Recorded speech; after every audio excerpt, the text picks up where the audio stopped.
இந்த ஊர் பாருங்க இருக்குது, வாங்க உள்ள போய் பார்க்கலாம். இதோ பழைய காலத்து பேலஸ் மாதிரி இருக்குது, அழகாக இருக்குன்னு நினைக்கிறேன். நல்ல வியூங்க. ஃபுல்லாக காய்கறியில் போட்டிருக்காங்க, பூக்கள் காய்கறி போட்டிருக்காங்க. தேனீக்களுக்கு வந்து வசதியாக இருக்கும். ரொம்ப அழகாக இருக்குங்க. ஒரு ஃபேமிலியாக வந்து எல்லா கஷ்டங்களையும் மறந்து ரிலாக்ஸ் பண்ணுறதுக்கான இடம்.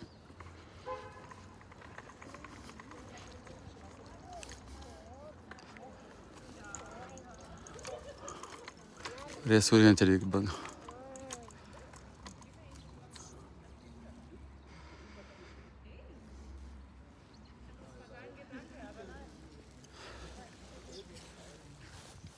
இது மிளகா செடி.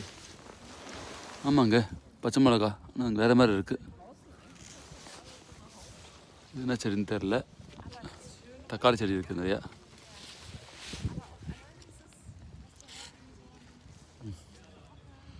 யாரும் பறியதில்லை, அப்படியே தக்காளி பழுத்து கீழே விழுந்துடுது.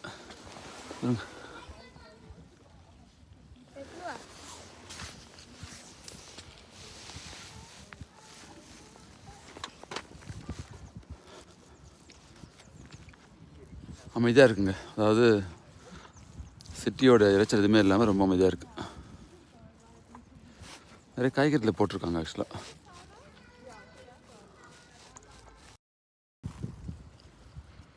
சூரியகாந்தி பூச்செடியிலே வந்து கொஞ்சம் வித்தியாசமாக இருக்குது. என்ன பூன்னு தெரில, என்ன செடின்னு தெரிலங்க. தக்காளி செடி கூட கொஞ்சம் வச்சுருக்காங்க. நிறைய காய்கறியில் போட்டிருக்காங்க. ரிலாக்ஸ்டாக இருக்குது ஆக்சுவலாக.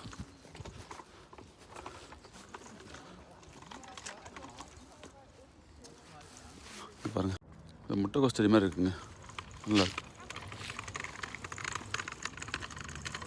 இது ஃபுல்லாக திராட்சை செடி மாதிரி இருக்குது. அழகான பூக்கள் இருக்குங்க. இது விதமான பூக்கள்.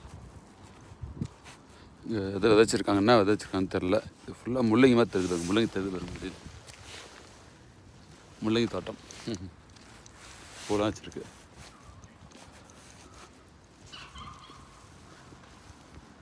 வா,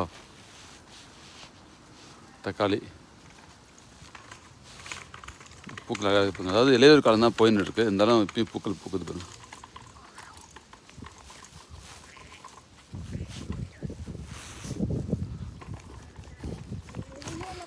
நல்ல சூரியகாந்தி செடிங்க.